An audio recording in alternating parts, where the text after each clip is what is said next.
Very rarely we are able to get this kind of thing. A patient live with us with this kind of. Yes, sir. Mr. He's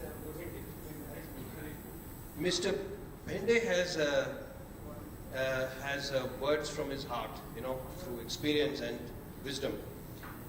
I consider life as his gift, though tomorrow what brings we don't know.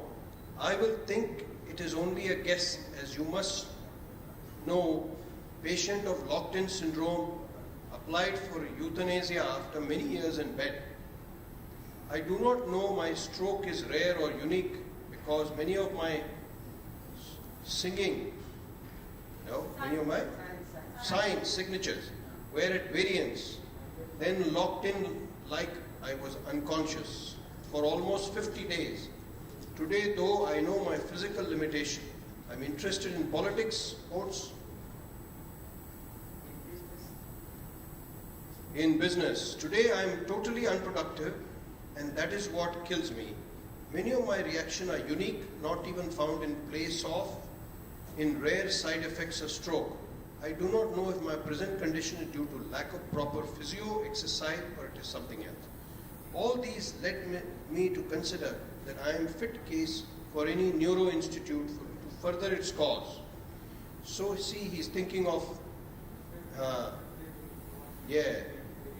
preferably in UK, wants to take me, I'm ready to serve the case. Right. Thank you very much, sir. So you see, more than a patient, he's a person. So another thing that I learned that I must take into the bedside is first think of per person. The disease is in the person. So we have to rehabilitate the person.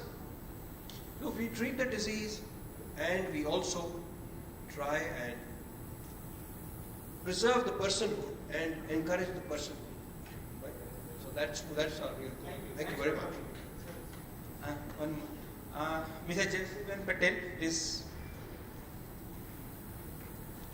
This patient also came to me as a miracle to survive. She was operated for her perforated appendix, and then she was on inotropic support and ventilator support for a long time. She had massive pulmonary embolism, and even after surgery, just on 10th day we had to thrombolize her to save her from pulmonary embolism. And on 5th day, she got extubated, and she was so courageous. Then voting day, she went to vote also. Even after coming out from such a sick business, she went on ICU on wheel to vote. So today it's almost 9 months, and then she developed critical illness polyneuropathy. Recently she has been diagnosed as a pulmonary COX also, but still she is moving on. So again, a good case for us to, they have stayed with us so long with such a commitment. Dr. Manish.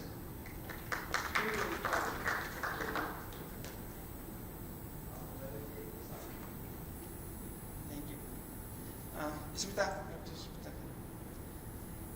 The story of this lady goes like that. Almost 4 years before, I got a call in the middle of the night that you have to come in to see a brain dead patient. When somebody is brain dead, why do you want me to come and see?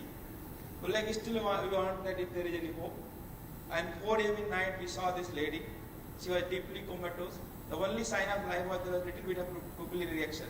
She has been hit by a moving bike and has severe head injury.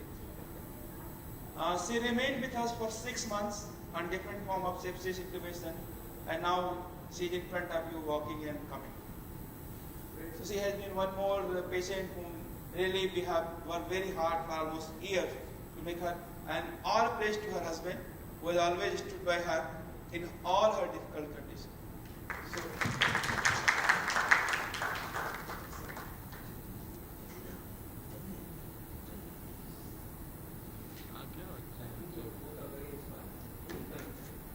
Great job done by teamwork. thank you. Another patient, we have just a small story. Namaste. We have a very dear friend of us, Manish and his father, Tej Narayan. he presented to us one very fine winter Sunday night to us with severe breathlessness, bilateral pulmonary shadows, and we started his treatment like any other atypical pneumonia. And he had recurrent pulmonary edema, recurrent episodes of pulmonary edema. Initially maintained onto BiPAP, needed ventilation, needed tracheostomy. He has been on ventilators for 1.5 months. To the extent that the recurrent pulmonary edema was worked up by a cardiologist, found to be having a triple vessel disease. A chronically constipated case, Elias, he has not taken his feet with us for 15-20 long days he was on TPN. We sent her home on a tracheostomy and a home BiPAP. With a good amount of nursing care, there was not a single bed soul. I must commend the family for that. We got him admitted once again last month, decannulated him, he's there in front of you, receiving his momentum. Thank you. Thank you. Thank you, Roy. And please have dinner and then go. And And this is what makes it all worthwhile, you know, why we are here, you know, ultimately we get the context. Very, very. just one minute. Yeah, good evening. I'm the last but not the least.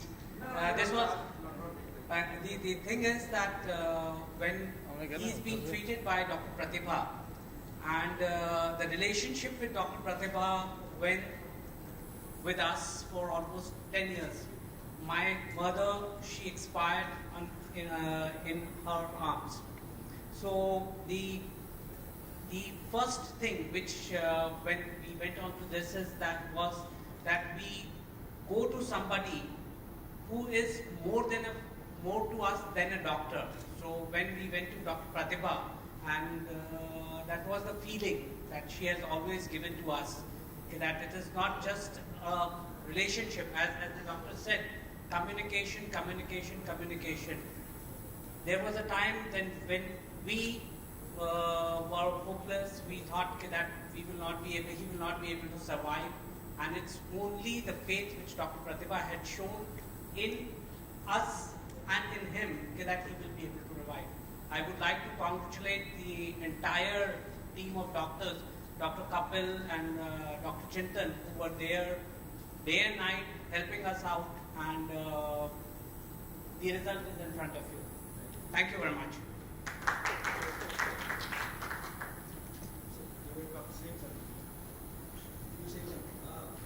I just wanted to say that you know, this is what makes everything worthwhile. So therefore our work, which can either be a job or a calling, you know.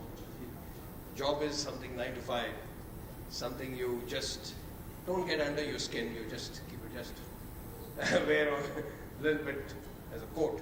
But calling is something that's something very, very into your bone marrow, right?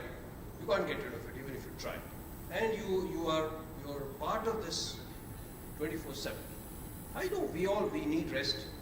We need to make a living.